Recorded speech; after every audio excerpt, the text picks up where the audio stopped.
Hey little monsters, this little monster girl Desi coming at ya.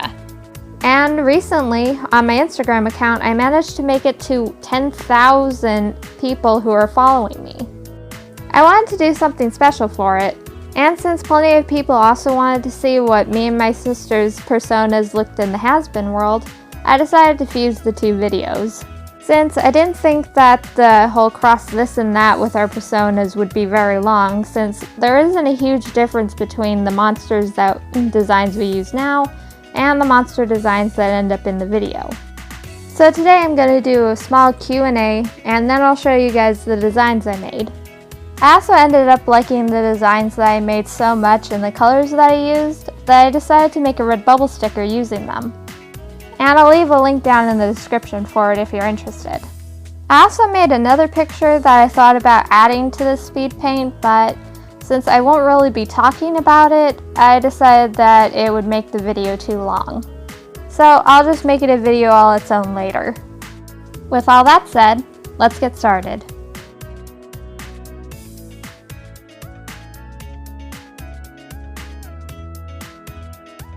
Starting off with the Q&A.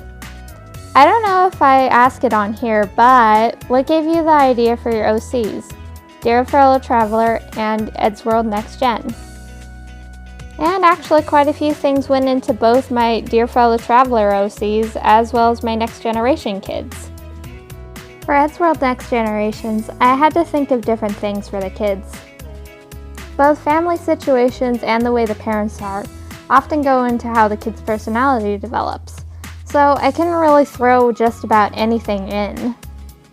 When I instantly came up with the idea for Next Generation, I started to think of different personality types the kids would take on. And definitely like the original characters from Ed's World, I wanted them to have distinct personalities. So I made sure that the family dynamics would have different contrasts to one another. That way you could easily separate the characters' personalities from each other and not just recognize them by their signature colors. Of course, pointing these kinds of things out is something that I've learned over time. And there's a YouTube video by the Tommy Bear that explains this a little bit easier than I can. Moving on to my other characters. Originally for Dear Fellow Traveler, Tawny was the first character I thought of. And this was about probably more than a year ago. At that time, I thought I had gotten enough practice in with my AU that I decided that I wanted to try and branch out to my own original series. Tawny being a little concept character that I just doodled up one day while I was eating lunch. And stemming from that, I actually created another concept idea, which I think I named My Roommate is a Monster. You can find both pictures on my Tumblr somewhere. And in that concept, it was where a skinwalker followed 3 college guys back to their dorm and ended up living with them because they had no idea how to make the thing go away. And that's actually where the concept designs for both Jessie and Blue came from. Though they went by different names, obviously. That being said, the current version of my Dear Fellow Traveler series is where all the characters are basically inspired by different songs I've listened to, while also mixing in my own little, I guess you could say, obsession with monsters, ghosts, and the supernatural in general. As I said before, Blue and Jess, well, their story was based on literally the song Dear Fellow Traveler. Harley was inspired by the song Stressed Out. I've definitely found that music does a lot to inspire. And it's pretty easy to come up with characters if you just let your mind wander while listening to a song. The harder part is basically getting the story around the characters as well as their personalities and how they develop. That being said, just remember, it's okay for a character to change over time. What's your biggest inspiration? I love your art, by the way, it's amazing. I can honestly say I'm not completely sure how to answer this question. Overall, I take inspiration from a lot of different things. I have a pretty wide variety of interests that help create tools to put under my belt, and because of the way my mind works, it definitely attaches to different things and remembers some pretty strange stuff. Like in high school, whenever I was curious about something that I would see on Criminal Minds or Law and Order's Special Victims Unit, I would randomly search it up just to figure out what this meant and how it worked. This has definitely helped me when it comes to creating personalities for my characters, as well as their backstories. And help broaden my coloring, I've definitely looked at different aesthetics and tried to mimic them, which is something that I tried for this video. Before I moved on to digital art, it was a bit hard to get the things that I wanted. I wasn't very confident when it came to coloring, so a lot of my pictures just ended up being black and white. And I can definitely say that the struggles that I've had in the past have inspired me to try harder now that I have a broader horizon. When it comes to storytelling, it definitely helps to look up different ways on how to tell a story, or to read different stories that take place in different time periods. Currently, I read a lot of light novels and web novels too, most of them being Asian-based. But you can definitely tell from the wording and the different phrasing that they use that each story has a different vibe to it, even if some of them take place in, I guess, the Victorian era, or a lot earlier than that. And it can definitely teach you how to set the tone of the story. Another thing is, definitely read really bad fan fiction. If you read really bad fan fiction, it'll definitely show you the wrongs that you can definitely commit if you try to create your own story. Or your own fanfic if that's more your speed. I hope I said that right. I also have a pretty broad horizon when it comes to different music tastes, which also helps with writing too, because I definitely know that it's helped me. So hopefully it'll help you too. What inspired you to do art and animation? Like, who inspired you? This is actually a pretty tough question. I've actually been drawing for as long as I can remember. Honestly, I can't think of a time where I wasn't drawing, watching TV, or just hanging out with my dad. My mom worked a lot when I was little, but that's just because she was trying to make a good life for me. So I was often with my grandmother or with my dad. I can definitely remember him painting a lot when I was little. He would also read to me, and so would my grandma. Whenever they were reading to me, I always liked looking at the pictures. I guess I always found it really fascinating how the pictures helped tell the story. As for animation, I actually really loved watching the behind the scenes on Nickelodeon. Back in the day, they used to do a lot of behind the scenes on how they made cartoons. And while I didn't have the inspiration to make my own cartoon, I did like the idea of making my own story. Even now, I don't really know how I would go about making my own cartoon series, since for the most part, I just like telling a story. Sure, I really like making my characters come to life whenever I draw them, and I would definitely like to make at least a bigger animation than 3 seconds. And I'm slowly getting there. But I guess that's what happens when you're a jack of all trades. What would you do if you suddenly became famous, like a celebrity or something? I would probably either hide under my bed or have a motherfucking heart attack. Seriously, I cannot tell you how many times that I've had slight, tiny panic attacks whenever my art blows up all of a sudden. It happened for me on Amino, and it definitely happened to me when I started using my Instagram account. I spent so long with my art not getting a lot of recognition that when it suddenly blew up on the Eddsworld Amino and on Instagram, it definitely startled me. A lot. Like a lot.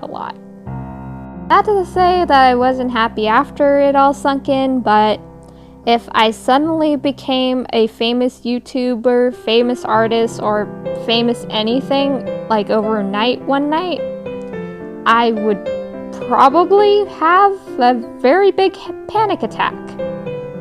I've actually had nightmares about that, like weird stress dreams. I don't know why. I think it's just that I've never really thought about being in the spotlight as something that was for me. I mean, I wouldn't mind it if I could make a job out of this, but if I suddenly blew up, it would kind of rattle me a bit. Oh boy. Next question. Who in your life has changed you for the better? More tough questions. And I honestly can't say if there was ever one person that helped me change for the better. While it's pretty typical to say that my family life has been kind of odd, seeing as I'm kind of antisocial, I don't know a lot of people. I can't really say that I'm someone who enjoys change, but whenever it does happen, it takes me a while to wrap my head around it completely. And while I don't know how much I've changed as a person, other than, as I've said, broadening my horizons when it comes to art and all of that, I can't say that the experiences in my life, as mundane or as natural as they may seem to an outsider, or to somebody who just doesn't have a full story, I can definitely say that I'm a different person from who I was when I was starting high school to the person who decided to work at the fair for the very first time. But I still have a lot of growth as a person to go, so don't be expecting a draw your life just yet. What got you to the idea of Eddsworld Next Gen, and also how did you come up with the designs of the kids and the mothers? Oh, as I said before, in Eddsworld Next Generations, I always intended to use background characters. While I didn't look at a lot of background characters before Eddsworld Next Generations, and even when I was briefly in the My Little Pony fandom, for some reason, after binge watching Eddsworld multiple times, I for some reason was really drawn to the background characters. And while I can't say that a lot was going on in the back of it like it does in VisiPops, always seems to be enough of a story going on that it was kind of interesting. And as I've said in my video that I did on why I like background characters so much, is that I had to look at the surroundings of all the characters that I used. Since none of the background characters really talk, you really have to look at what's around them, what they're wearing, and just how they overall look in order to figure out their personality. And of course, I wanted them to be distinct from each other. I didn't want them to share one personality trait to another. By this, I mean the whole trope thing that people often use to classify characters. And while plenty of people will argue that just because a girl is super cute doesn't mean she has a super cute personality, which is easily agreed on, but when it comes to cartoons, movies, and all of that, the design of the character, what they're wearing, how they act, and all of that plays into how people perceive them. Like for instance Amanda. When we first see her, she's really young. And seeing as the episode was Santa Claus, I also reasoned that the Eddsworld boys were pretty young themselves. Which is also what led me to the idea that Amanda would be the youngest out of the group. So what might surprise a lot of people who know the character as she is now is that at one point I actually thought to give her a really obsessive personality when it came to Matt. But seeing as I had recently gotten out of the Killing Stalking fandom, I decided a cold hard no. Just no, I wasn't going to write another obsessive character. So instead I hit reverse and made her the type of character that is extremely lovable and cute, and tried to give a bit of depth behind her personality, where she wouldn't be a single note character. As for the boys, taking in, for instance, Max, is that I actually wanted to practice more character tropes. I had done a trans character in the past, but I didn't really touch upon it other than the stereotypical stuff. And while I have gotten a bit of flack for it, I thought that at the time it was important that I broaden my horizons. It had been a while since I did a trans character, other than my character Valentine from Colors of Eros, who doesn't actually have a gender. I thought it would be important to explore that trope with at least one of my characters. I thought it would be a bit more fun to just write it into a very loving family dynamic. So I repeat the question? Oh well. To be sure, it was, who is the Eddsworld character you prefer to draw? Division between males and females if you want. Ooh woo. And well, despite the fact that Ed is my favorite character, I definitely have a lot of fun drawing Tord for some reason. And as a bonus, between the girls, I actually really like drawing Amanda. I really like how I've gotten used to drawing her hair and how it's just kind of bouncy. That being said, out of the moms, Anya is definitely my favorite character. And looks like that does it for all the questions. After answering all of these, I kind of realized a little bit too late that I actually didn't have much to say about the Speedpaint. Since there isn't a huge difference between me and my sister's monster sonas from our regular designs to the Hasman Hotel designs, there isn't a lot to explain. But with it, I definitely tried to kind of get the same feel you get whenever you watch a VisiPop video, or when you watch one of her speed paints. Though I couldn't get as much of the fancy designs as she can do, it was still in the end a lot of fun to do these. From the slight change of hairstyles to how I shade and color things. One thing I always really loved about VisiPop's work is her choice of gradients and small details. While it has been explained that that's probably a real bitch to try and animate, I can't help but admire her for her details. And I tried my hardest to do it in my own way. And this is definitely something I suggest trying. Even if it won't be a permanent aesthetic to your art, it's definitely something really fun to try out. Though a quick bit of information, when it came to doing my monster sona, this was not the first crack at it I took. This was actually the second full attempt that I tried. The first one kind of emulated too much of the hellscape and kind of made my OC look like a wannabe emo. And in contrast, my sister's monster sona isn't a very big difference from how she usually is compared to mine. I think it's mostly because my sister already really liked how VisiPop's clothing style was for a lot of her characters, so there's not much of a change. But I can definitely say when it came to drawing her OC's dinosaur feet, I guess, I originally wanted them to look like raptor feet for both the music video that I posted before this video and what I tried to attempt in this one. I am not good at dinosaurs. I'm just gonna say that. But either way, an attempt was made and they still look kind of okay, but honestly, I think I just ended up making them look slightly like gray chicken feet.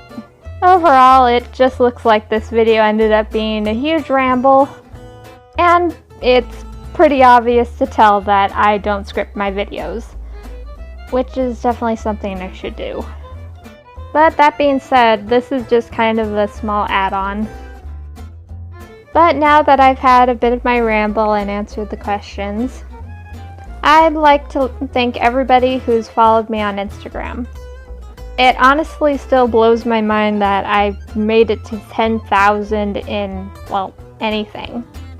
And while I do wish that my other social medias would get more attention just because I had originally intended for those to be a startup for a job, I'm still grateful that my art's getting around.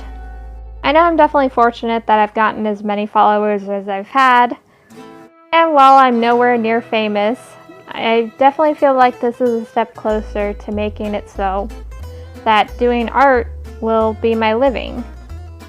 While it still technically is with the job I'm doing currently, it's definitely a big step up from when I left high school without a job, and not knowing whether or not I could actually do art as a career, or if I would just end up being flipping burgers for my whole life. So, before this video gets any longer, I'd like once again to thank everybody who's followed me on any of my social medias and not just Instagram. And if this is your first time here, I'd suggest that you hit subscribe if you like my art so far. Make sure to give this video a thumbs up, leave a comment down below if you have any questions. I have all of my social medias in the description. And if you're feeling generous and want to help support me, I have a Patreon. So I have a Tapastic, and my commissions never really close, so there's that too. But if you can't support me on Patreon or commission me, that's fine. Love you anyways. So, with all that said, watch out for the monsters under the bed, and I'll see all you jelly beans in the next video.